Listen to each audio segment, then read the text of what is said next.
Link TV, connecting you to the world. Link TV is viewer supported. Watch more at linktv.org. Link TV presents Mosaic World News from the Middle East. Here are today's top stories. Algerian youths riot over high food prices. African leaders offer amnesty to Ivory Coast Gbagbo.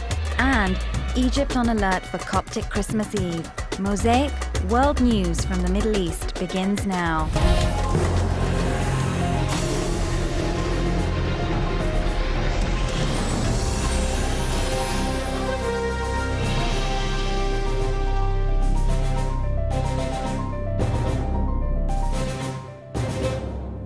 عززت قوات الأمن الجزائرية وجودها في بعض أحياء العاصمة بعد مظاهرات. Algerian security forces were densely deployed in certain neighborhoods of the capital after clashes broke out between riot police and angry young protesters against the rise in prices. The cities of Oran, west of Algiers, as well as Tipaza and Blida in central Algeria witnessed violent protests against social regression and the sudden rise in prices.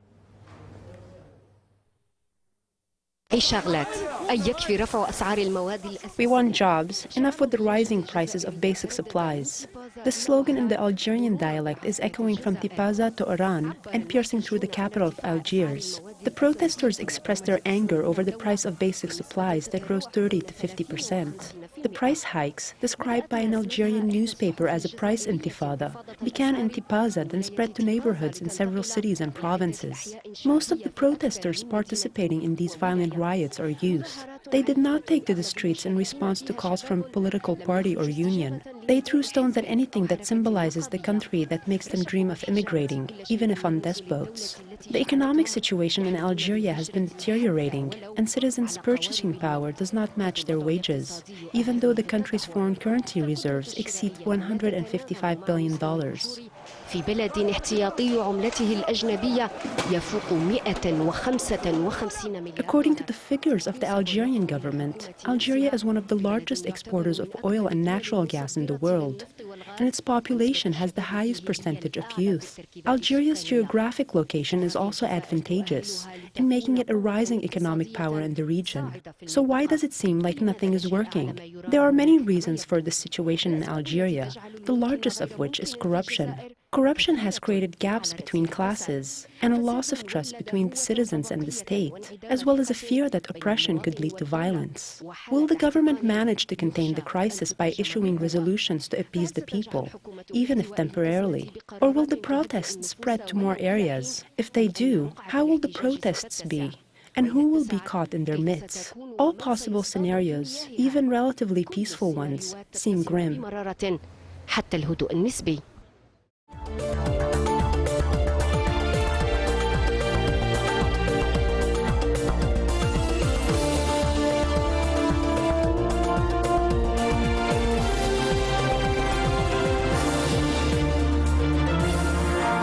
بعد 4 سنوات قضاها في إيران عاد الزعيم الشيعي مقتدى الصدر. After living in Iran for 4 years, Shia leader Muqtada Sadr has returned permanently to the Iraqi city of Najaf. Amid strict security measures, hundreds of al-Sadr supporters gathered near his home in Najaf to welcome him. At one point before the parliamentary elections were held, al-Sadr attempted to return to Iraq, but changed his mind after the Iraqi government hinted that he would be arrested upon entering the country. In 2004, the Iraqi government issued an arrest warrant for al-Sadr over his involvement in the 2003 murder of Shia cleric Abdul Majid al-Khawi. The Sadr faction joined forces with al-Maliki's bloc to form the new Iraqi government. للفوز بتشكيل الحكومة الجديدة.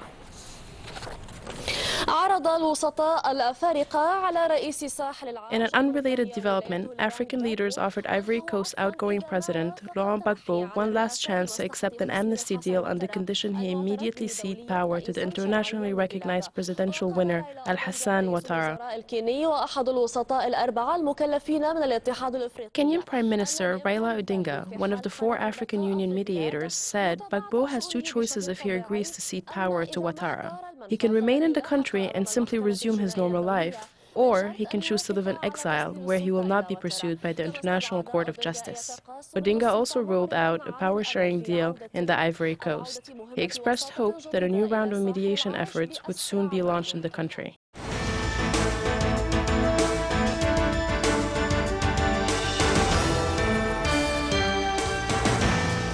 وقعت الحركة الشعبية في جنوب السودان اتفاق وقف إطلاق النار مع الجنرال. The People's Movement in southern Sudan signed a ceasefire agreement with General George Athor just 3 days ahead of the referendum.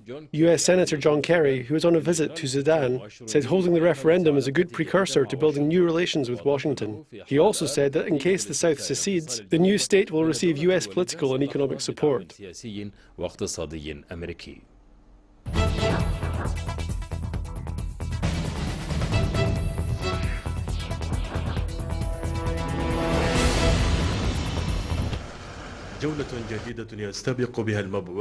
American envoy John Kerry embarked on a new tour of the preparations leading up to the referendum that will decide the fate of southern Sudan.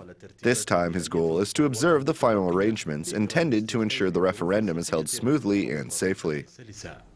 I commented to him that the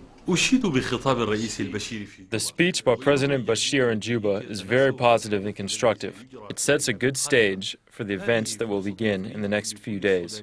This is a unique opportunity for all Sudanese to participate in a safe and successful referendum, which is the precursor to a stronger and new relationship with the United States and other countries. We expect the referendum to be beneficial for the North and the South.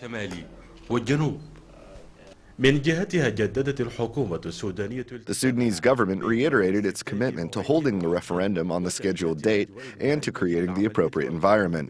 In addition, it committed to accepting the decision of the southern voters while confirming it is ready to establish good neighborly relations in the event the South secedes.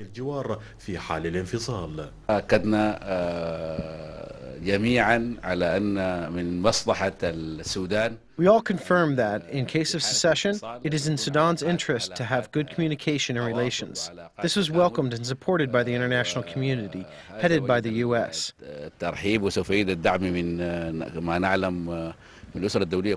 We discussed unresolved issues and the necessity to solve them quickly, such as the issue of IBA and the border.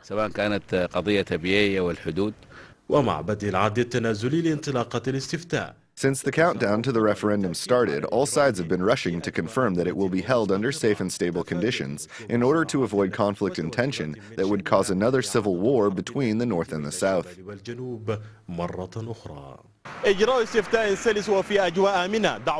U.S. is calling for a safe and smooth referendum, as stated by Washington's envoy in Khartoum. At the same time, observers believe that behind this call are hopes for secession. Mohammed Sati, Al-Alam, Al-Khartoum. وقعت الحركة الشعبية لتحرير السودان ومتمردو جورج آثور أكبر The Sudan People's Liberation Movement signed a ceasefire agreement with rebels loyal to George Athor, the largest rebel faction in the south. Athor said the agreement signed between the faction and the movement states that both sides agreed to a ceasefire, but that negotiations are ongoing to solve their unresolved issues. In April, Athor split from the Liberation Movement after losing the southern state of Jongle's governor election, which led to clashes and violent battles between the two sides. بين الطرفين.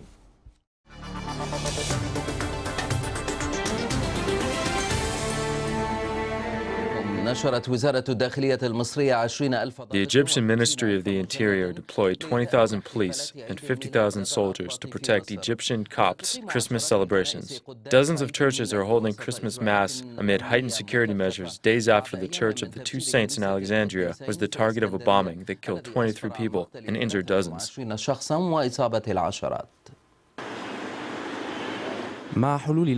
As Christmas Eve for Eastern Christians in Egypt approaches, authorities imposed strict security measures around churches amid the mourning and vigilance following the attack on the Church of the Two Saints in Alexandria. Vehicles are not allowed near churches, and entry into them is restricted to the corresponding religion listed in one's identification paper. In addition, carrying any sort of bag is strictly forbidden tonight. On the streets of the capital, all Egyptians, Muslims and Christians, await the few remaining hours. Their only hope is that this night will end peacefully. We hope that the celebrations occur like every other year with safety and security, and that people rejoice in Jesus Christ's birth. All glory to Him, and that people rejoice in the Church. May God get rid of terrorism and problems, and may love and peace reign. I hope this night will pass peacefully. Some of our Muslim brothers are spending Christmas with us. We all need peace together.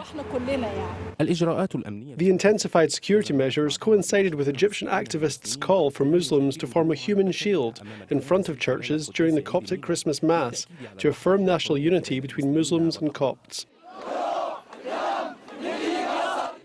أما الإعلام المصري فقد بدا أنه عازم أيضا على التضامن مع الأقلية المسيحية. Egyptian media also appeared to be determined to stand in solidarity with the Christian minorities. The 7 most popular talk shows in Egypt agreed to air a joint programme covering the Christmas Mass from the cathedral in Al Abbasiyah. Egypt's president, ministers and Muslim imams sent their holiday greetings for the Orthodox Christian Christmas to the Coptic Pope, Pope Shenouda III, stating that terrorism will not strip the Egyptian Copts of their Christmas joy. Mohammed Rida, BBC. واجهت وزارة الخارجية المصرية انتقادات لاذعة للعماد ميشيل. The Egyptian Foreign Ministry harshly criticized the leader of the Free Patriotic Movement in Lebanon, General Michel Aoun. Michel Aoun made statements earlier saying that Egypt calls itself a country of moderation, but it appears that Egypt is only moderate with Israel and not as much in regard to other components of Egyptian society. Egyptian Foreign Ministry spokesman Hossam Zaki said Aoun's statements show his latent animosity towards Egypt. He called on Aoun to refrain from making ridiculous statements. على النطاق الدولي اتخذت أجهزة الشرطة في عدد من الدول الأوروبية إجراءات أمن مشددة. On the international level, police in a number of European countries have tightened security around Coptic churches shortly before Coptic Christmas. This came after the Alexandria church attack and a statement released by Al-Qaeda threatening to target Coptic churches in Europe.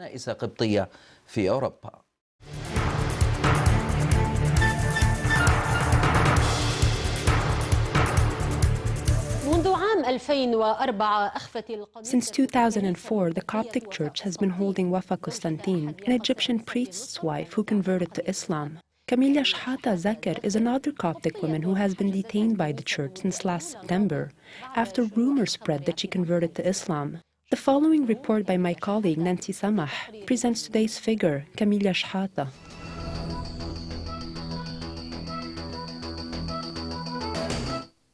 كاميليا شحاتة زاخر اسم اشتهر باختفاء وإخفاء حاملته. Camellia Shehata Zakir's disappearance made her famous.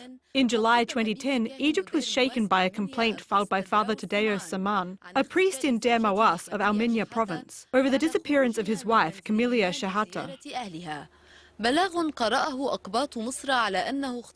Saman said she disappeared after leaving their home to visit her relatives. Egyptian Copts interpreted the complaint as the kidnapping of another Christian woman. They held Egyptian authorities responsible for her safety and the safety of a community that fears sectarian strife. 4 days after the abduction story emerged, a new story, just as ambiguous and dangerous, came to light. On the night of July 23rd, Camellia was found and arrested. Muslim protests replaced Copt protests, demanding the release of Sister Camellia. The 4-day disappearance was long enough for rumours to spread, even if still unconfirmed.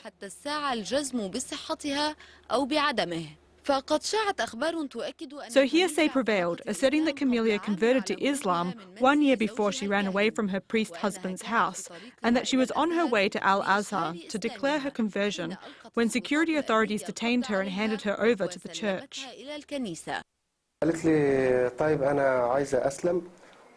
She said she wanted to convert to Islam, so I told her to give me her phone number and Abu Yahya will help her with this issue through the legal channels. She said she would like to make her conversion public. She said, quote, "I've been a Muslim for a while now, but I want it to be recognized." She wanted to stop concealing her true faith. The church denied the rumours and tried to prove to the public that they were all fabricated. However, the church ended up confirming the rumours in its attempt to deny them. Someone brainwashed her. And is she currently in the monastery?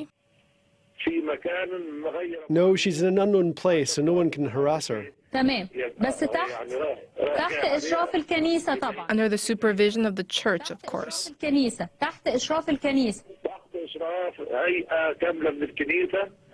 Yes, under the supervision of the church assembly, for her own protection. We'd like to be ready in case something happens. وفي شهر سبتمبر الماضي أطلق Last September, Camellia appeared on Egyptian television to deny everything that had been said about her. بسم الله والابن والروح القدس إله واحد آمين. أنا اسمي كاميليا شحاتة زاخر. In the name of the Father, and the Son, and the Holy Spirit. Amen. My name is Camellia Shehata Zacher. I'm 25 years old. I'm married to Father Tidius Saman. I have a son named Antoun. He is 2.5 years old. I'm a science teacher at the Bani Salim Preparatory School. I am bonded to the Christian Church, and I've been praying in the church since I was a young child. أنا مسيحية بإرادتي. أنا مسيحية من وأنا طفلة صغيرة. أنا مسيحية بكل. I am a Christian by choice, with all my heart and soul. Christ came and suffered for our sins. No brainwashing can change my religion, because religion is a feeling that comes from within. مشاعر من جوا. الإطلالة لم تقنع المشككين الذين اتهموا الكنيسة بتصوير شبيهة كاميليا. الكنيسة بدورها This television appearance did not convince those who doubted the story. They accused the church of using and manipulating the image of a woman who resembled Camellia. For its part, the church imposed a ban on discussing Camellia. Pope Shenouda III announced that the woman did not convert to Islam and that no one was entitled to know or ask about her whereabouts. Sister Camellia's supporters considered this announcement a declaration of war. Demonstrations were organised to denounce the Pope and the Church, which protesters considered to be a castle for torturing Muslim women. These events led to sectarian strife while Camellia remained missing. This 25-year-old woman, a teacher at the Beni Salim Preparatory School, now represents a learning lesson for future generations.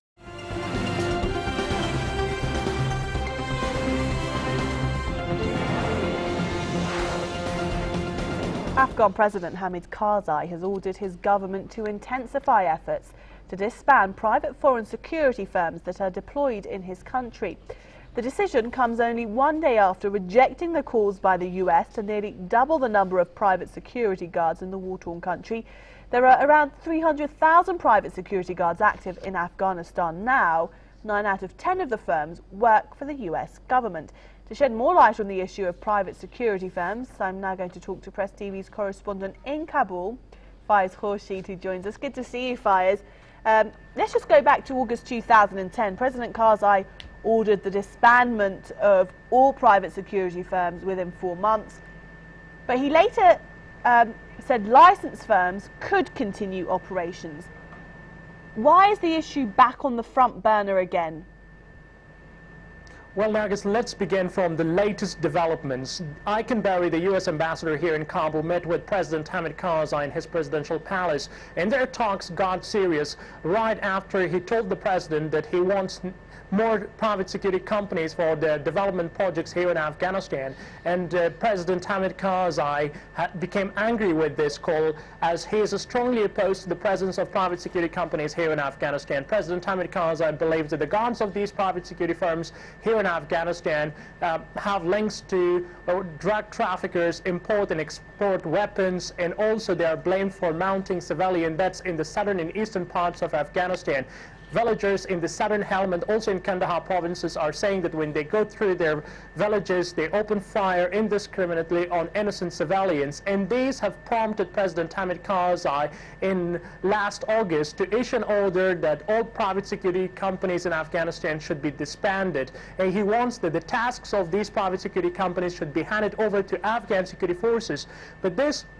But now the Americans here believe that the Afghan security forces are not capable enough to be handed over the tasks of the private security companies here, and they protect VIPs, escort the supply convoys of NATO forces stationed here. So President Hamid Karzai at that time, I mean in 2010, right after he issued that decree, came under intense pressure by the US diplomats here in Kabul, and those pressures made President Hamid Karzai change his mind. He finally formed a commission, his interior ministry here in Kabul. In that commission came up with some rules and regulations for private security companies here. Yeah. Under those rules and regulations, private security companies here in Afghanistan now cannot operate in residential areas, they cannot carry weapons, they cannot search cars, and they cannot block roads. So now there is also intense pressure on President Hamid Karzai by Ikenberry and other American officials that he give a go-ahead for them so that they can bring more private security companies here in Afghanistan for their so-called development projects.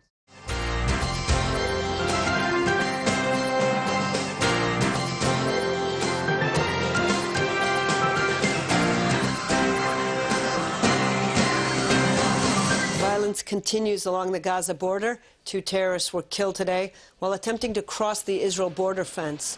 The IDF says that the incident occurred when a group of Palestinians tried to breach the security barrier.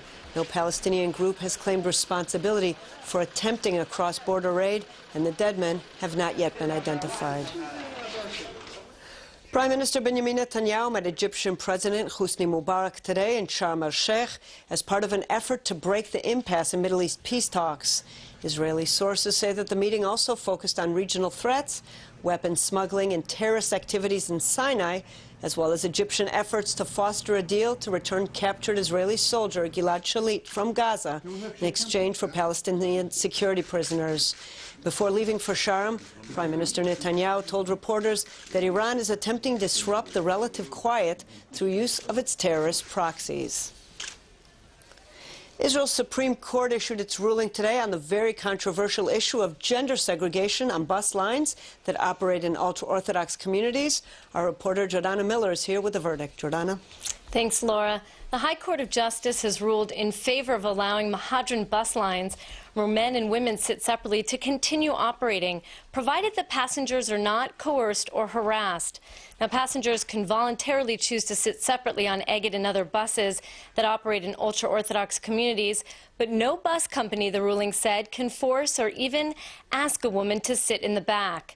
Now, this case first reached the High Court because some Orthodox and secular women had complained of being harassed and forced into sitting in the rear section of the bus where most other women sat voluntarily.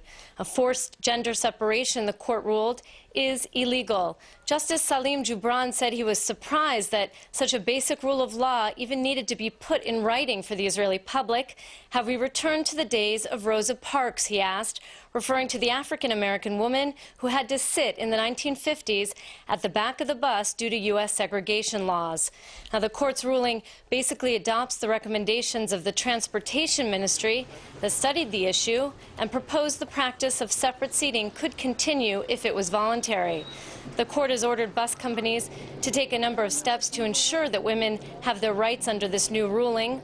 Signs must be placed in all the Mahadran or kosher buses saying that passengers are free to sit wherever they choose. Harassing a passenger on the issue, it will be pointed out, may constitute a criminal violation. Bus drivers will be instructed to make sure the new guidelines are respected. And for at least the first month, the court has ordered the Transportation Ministry to supervise how effective the new system is. The ministry must conduct covert and open inspections on the bus routes. Now, the attorney for the Israel Action Center, who first filed the case, praised the court's high decision, saying it determines that segregation is unlawful and supports a woman's freedom to choose where she wants to sit. Now, Rachel Azari of the Jerusalem City Council said that as a religious woman, she was glad the court supported the values of the Declaration of Independence. Laura? Thanks, Jordana.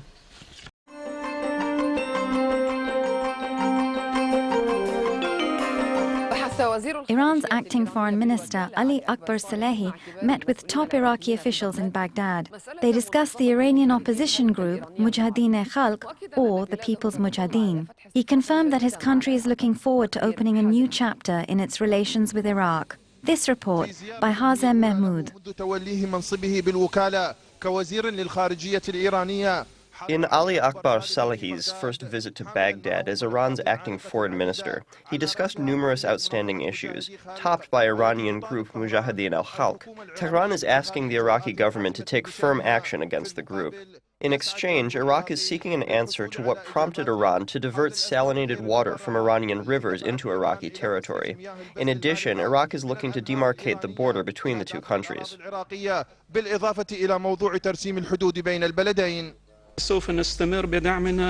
We will continue to support the political process in Iraq. This process is built on the people's sovereignty and the collective participation of all sects and groups in Iraq. We also agreed to hold a meeting of the High Committee for the demarcation of the border between the two countries, especially since the technical committees are needed to verify land and river borders.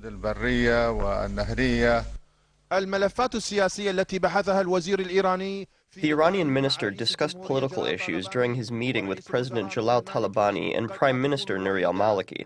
However, some observers believe the visit also had economic influences, especially after the new Iraqi government focused on building and reconstruction in its program. Right now, Iraq has a lot of investment opportunities in numerous sectors, such as oil, manufacturing, agriculture, building, construction, and services. All this work could be exploited economically in an attempt to improve relations. The issue of the Mujahideen al-Khalq group might be the most notable between the two sides. Iraq became an adversary of the group yesterday after a Spanish judge launched an investigation into the violence that accompanied the Iraqi forces' raid on Camp Ashraf for exiled Iranians. The incident occurred in 2009 and led to the deaths of 11 people.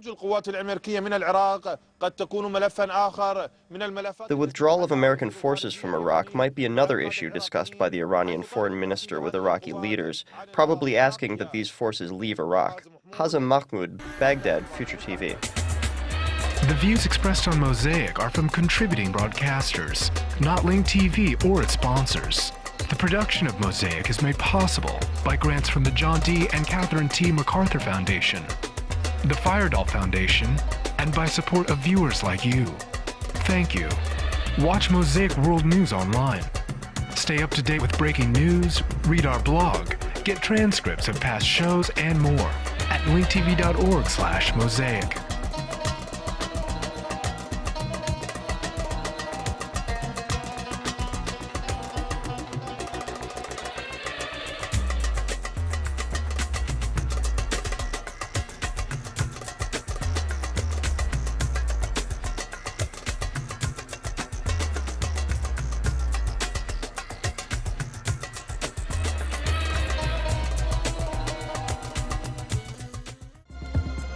This program is brought to you by Link TV for educational and non-commercial use only.